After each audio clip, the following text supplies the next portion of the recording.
Family and fellow soldiers, I'm the Professor, and this is the Moment of Truth. This morning's briefing is about a subject that Brother Tariq has already given an excellent commentary on recently, and one that I've been asked to toss in my 2 cents about. It's the phrase black fatigue, which is largely tracked back to a 2020 book entitled Black Fatigue, How Racism Erodes the Mind, Body, and Spirit. The book talks about how everything from open, blatant murders of black people to the day-to-day microaggressions are a non-stop burden that weighs down the existence of black people.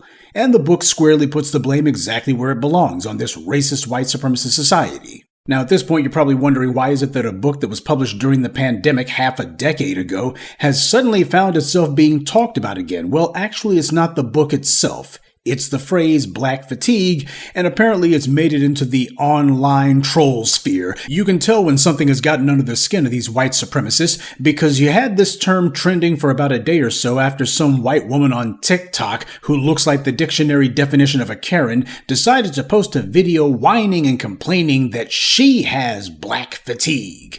Except she claimed that her definition of it meant that she's tired of black people. She pointed to what she called instances of black people misbehaving and claimed that's what she is so tired of, that everybody is so tired of. In fact, everybody's so tired of it, she's the only one saying anything about it. The way that she went on whining about nothing and claiming that this is her definition of black fatigue, I really think somebody needs to write a book now called White Fragility. Oh, wait. So obviously these white supremacists have got way too much free time on their hands. That's when you're part of a privileged group in the society. When you're entitled and privileged, you go ahead and have nothing but free time for nonsense. Now, one of the things she complained about was she claimed black people fighting in public, she says. Well, it's a good thing that people like her never do anything like that, because if they did, then we would have to ask if there's perhaps white fatigue that people are tired of. She says that there's black fatigue and that she suffers from it, so naturally the opposite should be true, right? But then again, nobody's ever written a book called White Fatigue, probably because you got the segment of the society that has been the most pampered, the most catered to for half a millennium, and that being the case, what would anyone who's white have to be fatigued about? But just for the sake of argument, let's go ahead and say that white fatigue was a thing. What exactly would that look like? What would people be tired of seeing? Perhaps brawling in public spaces, that kind of thing? Because God knows black people are the only ones who do anything like that. And just to continue our hypothetical, when these kind of things happen, apparently they're so normal and expected that non-combatants don't even bother to get out of their seats. They barely seem to even notice it. It's just part of their day. People having their cameras out recording the violence instead of trying to stop it.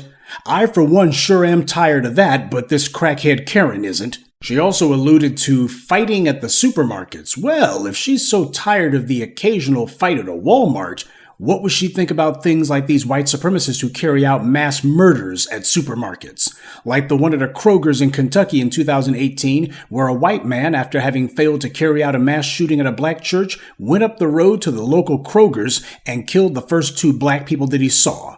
Or the Jacksonville mass murder that took place a couple of years ago, where a white man went to a Dollar General and killed 3 black citizens for no reason other than that they were black. Precisely the kind of violence fomented and encouraged by Ron DeSantis and Chris Rufo.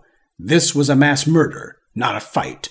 Or perhaps this woman is tired of the kind of supermarket violence like the mass murder that took place in Buffalo, where a white man gunned down 10 black shoppers merely for being black. Now, anyone with common sense would say that these incidents are far more serious and deserving of condemnation than the occasional fistfight in a supermarket, but apparently our 2-cent Karen was too tired to notice. I know everyone is tired of the non-stop parade of mass murders in America, except this woman doesn't seem to be. She can whine about a fracas in the frozen food section, but says absolutely nothing about mass murders happening at supermarkets nearly on a daily basis. Gee, I have to wonder why she has such selective outrage. And speaking of people not knowing how to act in public, imagine a heifer who looks like she hasn't worked a day in her life complaining that she's fatigued about something. She was forced to remove her video after the internet got on her case. I'm surprised she didn't try to open a GoFundMe or something afterwards. You just had a white woman who threw racial slurs at a black toddler, and she was claiming she was a victim because the public called her out on it, and she's been rewarded for her racism. If there was such a thing as white fatigue, would it perhaps take the form of all of these Karens who are constantly running around accosting and attacking black children, threatening them, calling the police on them simply because they're black, making a general nuisance of themselves, and in many cases making a dangerous threat of themselves? Might it take that form perhaps? And speaking of entitlement, remember Jenna Ryan? She was the January 6th rioter who stormed the Capitol, and then when people identified her and told her that she was going to wind up in prison, she went on Twitter and arrogantly boasted, "Definitely not going to jail. Sorry, I have blonde hair, white skin, and I'm not going to jail." So she claimed that she had immunity from law based on her skin color. Gee, aren't these the same white conservatives who are always complaining and whining that the law is never applied to black people, and yet black people are disproportionately incarcerated, while white people are disproportionately ignored by police, given plea deals by prosecutors, and let off the hook by judges, like this Jenna Ryan was? That's where this kind of attitude comes from. She has racial immunity from law, and she knows it. She took part in an unprecedented attack on the nation and then went online to brag about it and said she wasn't going to prison because she's white.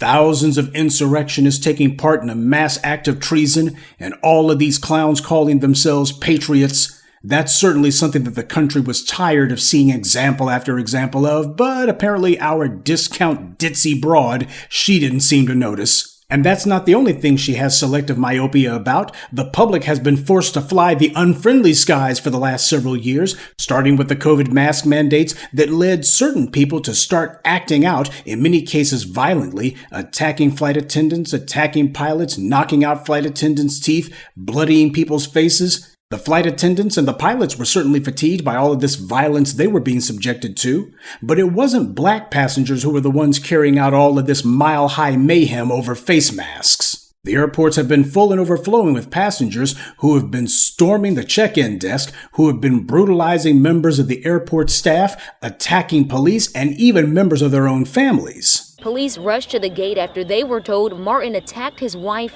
and a United Airlines agent. Yo, pal, don't even come over here. You're gonna end up dead. The officer tased Martin 2 times, but he's still standing until... And there have been others who have literally engaged in crappy behavior. Do I have a lawyer now? Do not move. Do I have a lawyer now? Do I have a legal right to a lawyer now? Then do I have a legal lawyer to desire now, or yes or no? No, you're being herself? Yep, she did. No, I didn't. Yeah, you did. No, I didn't. Yep, I can smell it. That's probably your wife, the guy that her before. Oh, and on a side note, I'm sure that more than a few of you have probably noticed a disproportionate number of these entitled professional victims come from the Dallas area. I'm pretty sure that's not an accident. So for the trash like this racist chump who posted this video and the other online clowns who think that they can use internet memes to get their way, black fatigue's definition isn't going to change. I'll bet that she's some stinking cat lady, by the way, and she's bitter as hell that her house smells like litter boxes and meow mix. And if she does have a husband, assuming he hasn't divorced her, she's bitter that he's chasing some black woman around, that's what this is about. Or she's angry that some black man she's been lusting after has paid her no never mind. That's usually where these public displays of this kind of grotesque racism come from. It's somebody who's trying to get black people's attention because they failed to get black people's attention. We get the occasional lame attempt by these white supremacists to hijack this or that term, to do their pathetic version of an Uno reverse and try to turn words that we created against us. This is what people like Chris Rufo and his millionaire donors at the Manhattan Institute have dedicated themselves to. This is what they think of as a political strategy. For these people, this is what passes for being clever. But as we've seen countless times, the only thing that's tired are their talking points. So, I mean, woke is sort of the idea that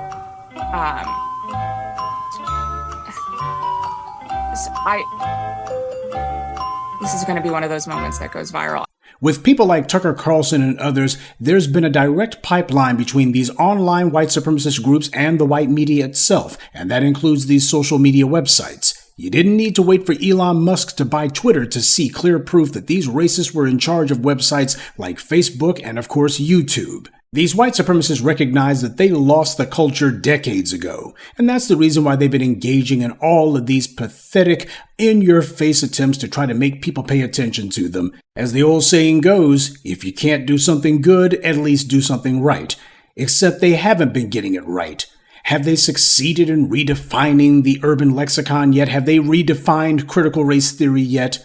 Have they gotten people to stop using the word woke yet, or to adopt their definition of it? Have they managed to redefine black fatigue as meaning anything other than black people being tired of racist people like this 2-bit Timu Karen? When you hear these anti-black racists mentioning black people, that's because they're obsessed with us. They think about us constantly. And you know what? If I was a pathetic, mentally deranged anti-black racist, I'd be obsessed with black people too. Anything would be better than having to think about my own sorry, worthless existence. But we all know what her real problem is. She's tired of black people continuing to remind pampered racists like herself of how evil she truly is. She's tired of having to look in the mirror and see the creep that she is instead of the bottle blonde bimbo she wishes she could see. She's bitter at the fact that she's held in such low regard, and what she knows is that black people point out all of this wretched anti-black racism and everybody thinks about her, and that's what makes her furious. Well, black people will stop calling out racists like her when we stop seeing them. But I'm sure I speak for all black people when I say that we're done tolerating any complaints from the likes of her. From the open violence and daily occurrences of murder, to the constant acts of prejudice, both petty and large, to the egregious attempts to make their immorality seem normal, to the constant denials of their racism and their endless attempts to try to change the subject, all the way down to their never-ending parade of racist incivility. The public's patience with these white supremacists has already been worn down to the nub. White supremacists like this woman have absolutely nothing to be fatigued about. Black Americans, on the other hand, we are absolutely exhausted with the likes of her.